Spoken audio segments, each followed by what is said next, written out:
Today we're going to be discussing the age of the Gentiles, also known as the times of the Gentiles.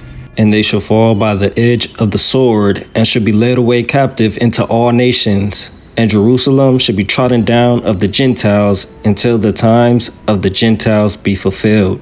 Luke chapter 21, verse 24. This is written in Bible prophecy, and it is a time period that will not go on to last forever. For I would not, brethren, that you should be ignorant of this mystery, lest you should be wise in your own conceits, that blindness in part is happened to Israel until the fullness of the Gentiles come in.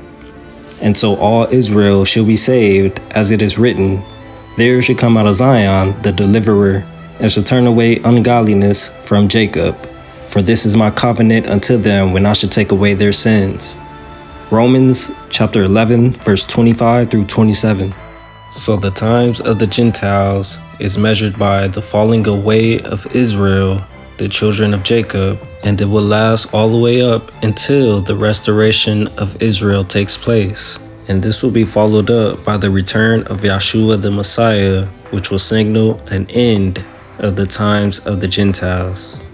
So according to Luke chapter 21, verse 24, the times of the Gentiles begin in the year 70 AD when Jerusalem was destroyed by Rome. And from that point on, the people of Israel and Judah will become subjugated under the rule of the Gentiles, as Rome would kick the last of the people of Judah out of the land in the year 135 AD. It was at this point that the people of Judah was banned from being in their own land. They were scattered across the Roman Empire, and many of them became enslaved. And this enslavement of the people of Israel and Judah will continue on in the following centuries until they have become captive into all nations, just as prophecy foretold. Even until this day, the people of Israel and Judah are scattered to the four corners of the earth, awaiting the return of their Messiah. Matthew chapter 23, verse 39. Behold, your house is left unto you desolate. For I say unto you, you shall not see me henceforth, till you shall say, blessed is he that comes in the name of Yahuah. And as we get closer to his return, we know eventually that the Gentiles are going to face judgment for all the things that they have done to the children of Israel. And not only that, but also for all the death and destruction that they have caused upon this earth. So we're going to do a recap of the age of the Gentiles since the scattering of the people of Israel up until now. But first, I want to provide clarification on who the Gentiles are, as it can also mean those who are non-Israelites. But in the Bible, it is also a very specific group of people that are labeled as the Gentiles. These are the Gentiles according to the Bible. Genesis chapter 10, verse 1 through 5. Now these are the generations of the sons of Noah, Shem, Ham, and Japheth. And unto them were sons born after the flood. The sons of Japheth were Gomer, Magog, Madai, Javan, Tubal, Meshech, and Teres.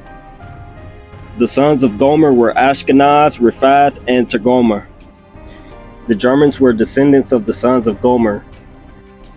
Majority of the Western European nations such as French, Spanish, and Celtic people are descendants from Gomer. This includes the Nordics and the Anglo-Saxons of the north. It has also been alleged that the Ashkenazi Jewish people are descendants of Gomer. The sons of Javan were Elisha, Tarshish, and Kittim. This includes the Turks, the Greeks, and the Romans. The Medes, Persians, and Iranians are also descendants of Japheth. Eastern European nations such as Poland, Russia, Ukrainian are said to be descendants of Magog. Japheth and his descendants first settled in Asia Minor, which is now called Turkey. This is where the migration of the Gentiles began. By these 5 sons of Japheth, the Gentiles were divided in their own lands, everyone after his own tongue and after their families and their nations. The Apostle Paul was sent to proclaim the gospel of Yahuah to these Gentile nations.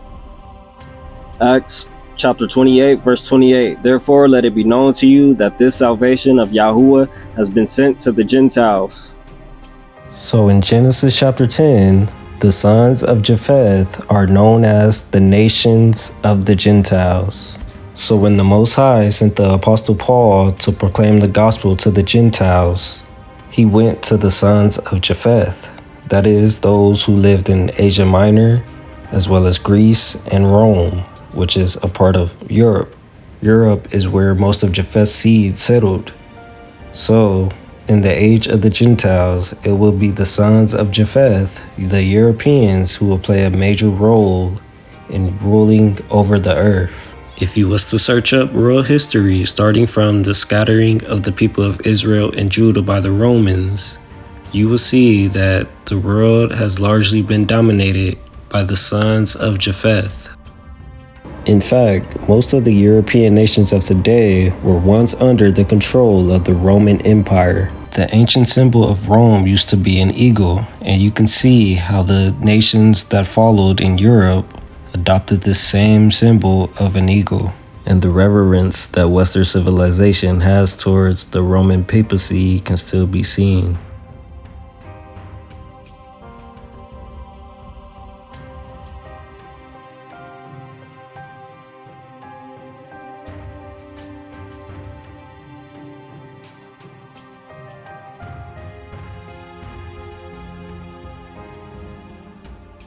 In the book of Daniel, when the Most High foretold the final kingdoms that will reign on earth, Rome would be one of the ones that would last all the way until the end of the times. But seeing as there is no Roman Empire today, how is it that the influence of Rome will go on to last until the time that the Messiah returns? When you see the Nebuchadnezzar statue of Rome with the legs of iron going down to the feet, being mixed with iron and clay, it is telling us that emergence took place between Rome and other civilizations. More specifically, the European Gentile nations, which branched out of the Roman Empire, would go on to adopt the culture of the Romans. So even though Rome became divided and became a diminished power of what it used to be, it truly never fell in essence as it merged into something that we now call Western civilization, which is the shared history and beliefs of European nations.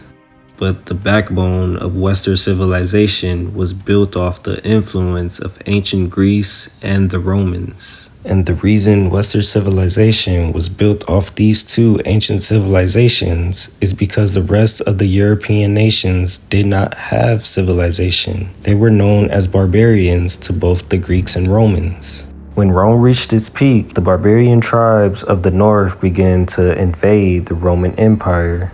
By the year 400 AD, the western half of the Roman Empire fell to these barbarian tribes from northern Europe. The Romans labeled them as the Vandals. The Vandals being true to the definition of the word, which means a person who deliberately destroys or damages someone's private property or possessions. These Germanic barbarians from the north would do the same against the Roman Empire all throughout the 4th and 5th centuries. However, the eastern portion of the Roman Empire will remain unscathed from the barbarian invasions in the west. And this was largely due to their capital being moved in the Anatolia region farther away from the Germanic tribes of the north, as well as them having a stronger government and powerful military force. Following the Germanic tribes' takeover of Western Rome, Europe will enter into its dark ages as historians describe it. This decline was due to the Germanic tribes who invaded the western portion of Rome. They did not have anything to add to an already established and superior civilization compared to that of their own. This is the reason why the Romans called them barbarians. They were uncivilized people who practiced paganism and lived in the woods. So the western portion of the Roman Empire, which was once a great civilization, would only decline from there because the Germanic tribes that invaded only came with the intentions of plundering this once great nation. They did not come to govern or introduce anything innovative into Roman society. So this would explain why Western civilization had no choice but to rely on the ancient Greeks and Romans, who significantly contributed to Western civilization. The things that the ancient Greeks introduced were things such as philosophy, mathematics, medicine, democracy, theatry, architecture, literature, Olympic Games. The ancient Romans' contribution to Europe matched that of the Greeks. But if you search up how the Germanic tribes contributed to the Western civilization of Europe, you will see that it mainly was their languages that they introduced, as well as their pagan customs that they brought over. But mainly they were warlike people who came to plunder. To help make these people become civilized like the Romans were, the Roman papacy went on to convert them to their own religion, that is, Catholicism, also known as Christianity. During the start of the Dark Ages, Pope Gregory made it an effort to convert all Germanic peoples to the Catholic faith, and it wasn't long after until the Germanic tribes had their very own pope set up inside the institution of Rome. In the year 530 AD, Pope Boniface II will become the first Germanic bishop of Rome. This will mark the beginning of the merging of Roman culture with the Germanic tribes of the north and the unification of the sons of Japheth, also known as the Gentiles.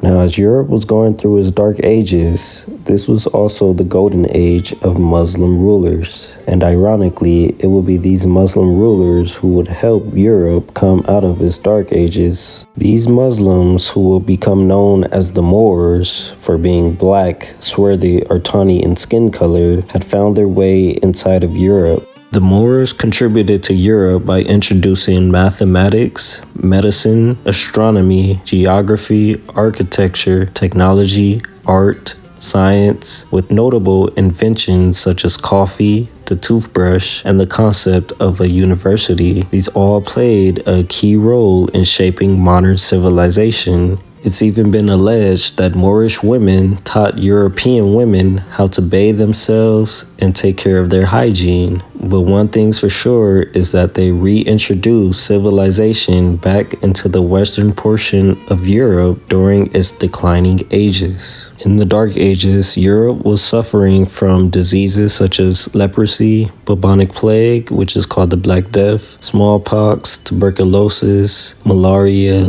measles, and sweating sickness, likely influenza. The plague being considered the most devastating due to its widespread outbreaks and high mortality rates was mostly due to poor sanitation, nutritional deficiencies, and lack of medical knowledge, which the Moors came in to help provide.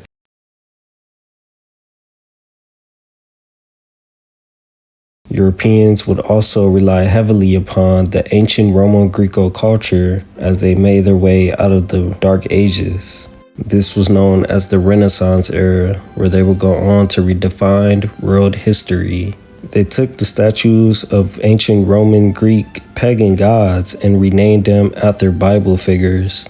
They also made false images of the Most High. And this is something that the ancient Greeks themselves had did, and it was known as Hellenization. In the first book of Maccabees, chapter 3, verse 48, it says that the heathen laid open the book of the law where they sought to paint the images to that of their own likeness. So Europeans during the Renaissance era would go on to adopt the same model.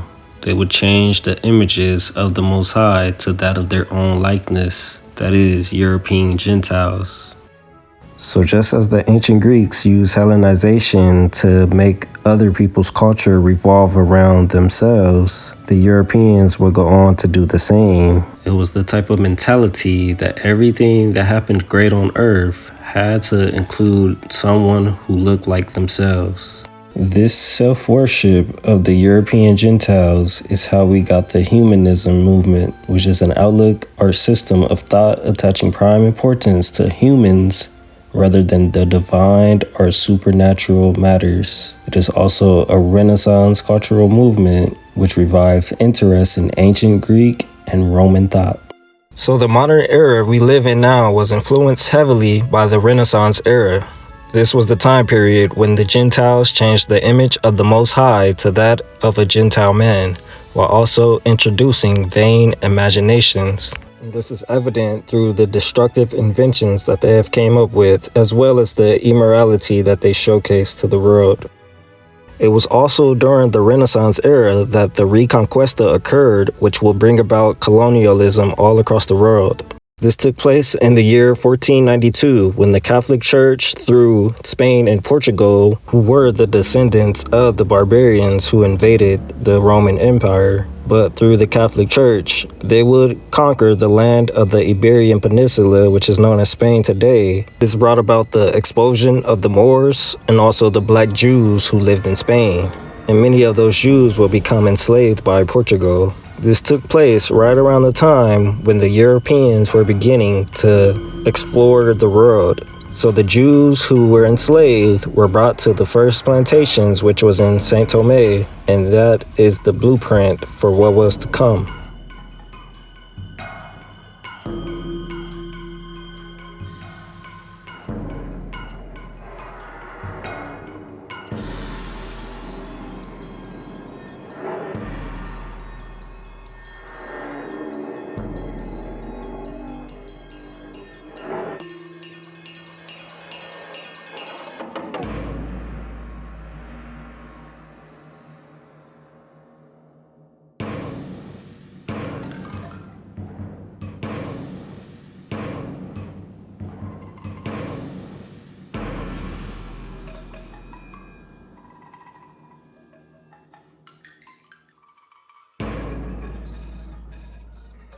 So once again, you see the influence of Rome all the way up into pre-modern times. It was the Catholic Church of Rome that paved the way for European nations to conquer the world and enslave any non-Catholics with the papal bull edict signed by the Pope.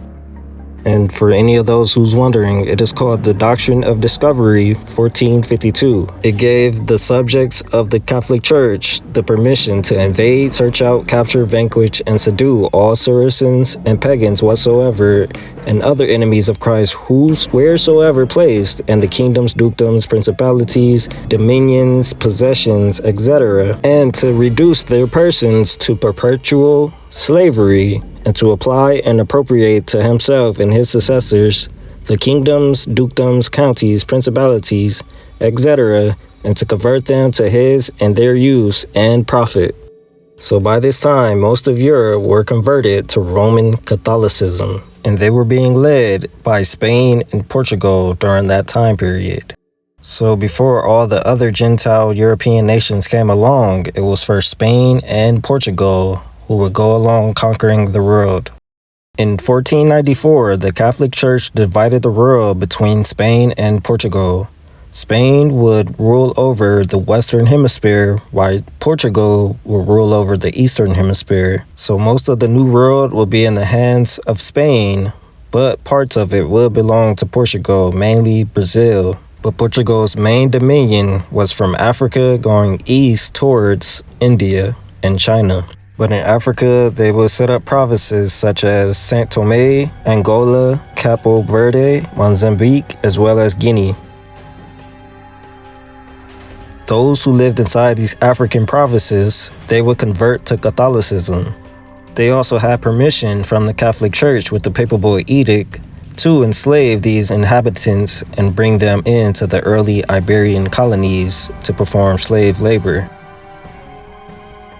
They also had the permission from the church to steal and loot the entire continent of Africa. And this is something that the Europeans have taken advantage of still up until this day. But things are starting to change as we get closer to the end of the age. Now, as far as Spain, they would use an Italian explorer known as Christopher Columbus, who was sponsored by the Catholic Church. Now, the real reason why Christopher Columbus decided to explore the New World is because he heard of it from the Bible, and that is the second book of Esdras, which mentions there being more parts of the world that is divided by the ocean. Not to mention, there were black Moors who lived in Spain, and these black Moors who came or originate from northern Africa had been exploring the world thousands of years before Christopher Columbus' time. So it is even plausible that these black Africans made it to America centuries before the Spanish. And there is evidence of ancient Paleo-Hebrew writing found on stones inside of America. This explains why Christopher Columbus brought along with him black men who spoke the Hebrew language. One of these black men were known as Pedro Nino, aka El Negro. This black man was most likely a Spanish Jew. He spoke Hebrew and he knew how to explore to the New World, in which they were probably taking voyage centuries before the exploration of the Gentiles began. But Christopher Columbus, being a devout Catholic, would only use these black Jews to navigate to the New World to bring about his Catholic mission, which would pave the way for colonialism and ethnic cleansing. As Christopher Columbus is quoted as saying himself, as a Catholic and prince devoted to the holy Christian faith and the propagation thereof, and enemies of the sect of Muhammad and all idolatries and heresies, resolved to send me, Christopher Columbus, to the said. But Christopher Columbus was just one of many from the Gentile nations who had hopes to come to the New World in order to conquer in the name of their religion. Between 1492 and 1600, 90% of the indigenous populations in Americas had been killed. During the 1500s, Portugal will be the first of the Gentile nations to bring African slaves, who most were black Jews, to the New World to perform slave labor. And this began with the Hebrew babies who were brought to São Tomé in 1496. They were now going to Brazil. And this will be the trend moving forward for all European nations. But it started with Spain and Portugal. Almost all of Europe would participate in the transatlantic slave trade. So those Germanic barbarian tribes who had conquered the western portion of Rome and had integrated into Europe were now making their way over into the New World. This took place during the 16 and 1700s. France and now Britain will be joined alongside Spain and Portugal in the New World. And these descendants of the Germanic tribes of Europe will bring along with them the same barbaric mindset that their ancestors had. So it wasn't long before they set out to conquer the native populations and steal their land and resources. They came to steal, kill, and destroy. And this has always been the perspective from the native populations in this side of the world. Now, the number one reason why these colonial nations were prosperous in the New World is because of slavery. There were millions of Negroes brought over into the New World to help build up these colonial nations.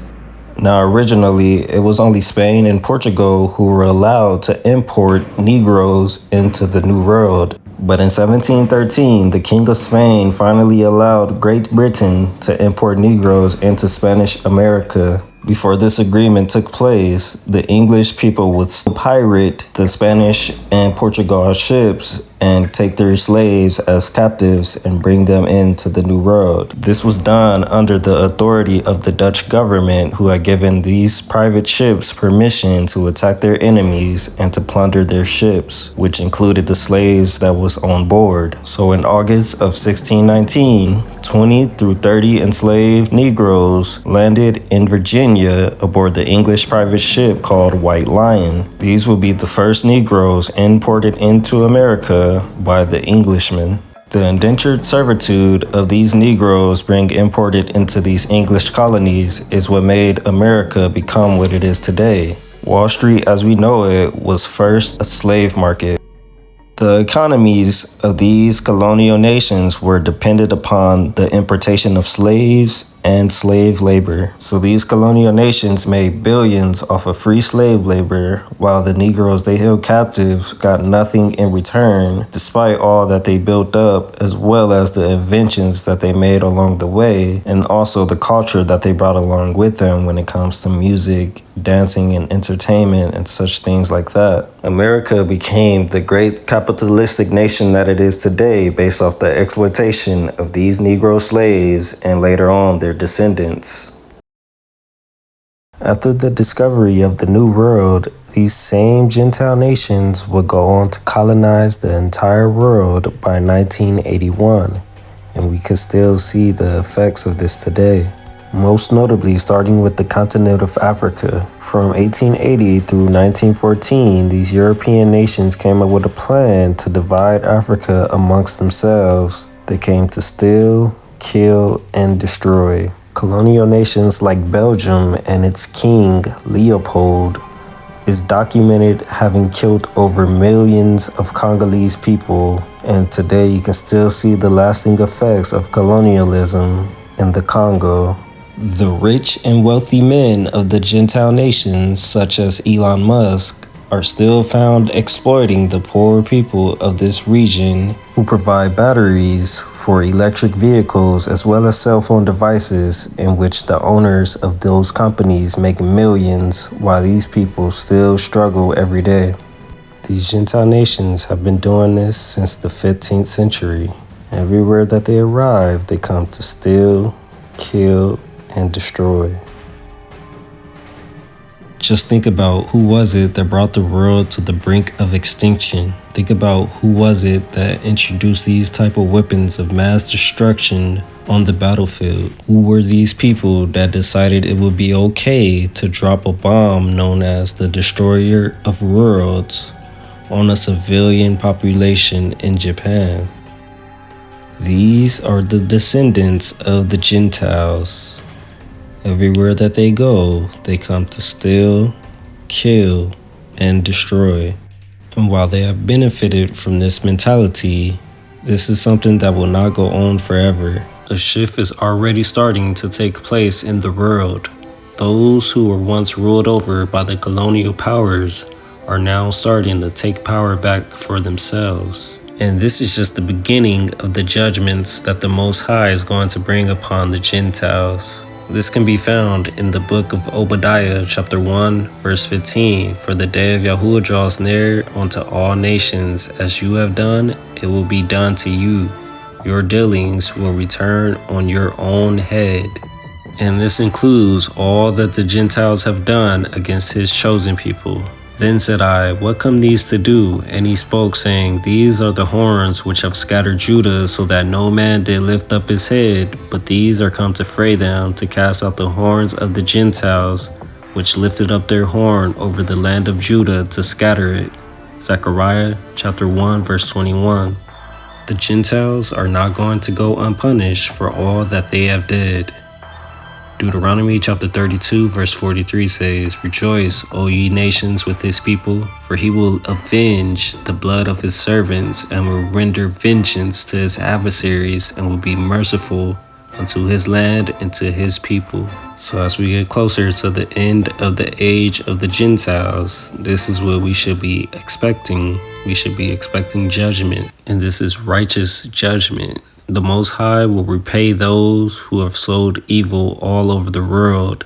As Revelation chapter 11, verse 18 states, he will destroy those who have destroyed the earth. This will be the conclusion of the times of the Gentiles.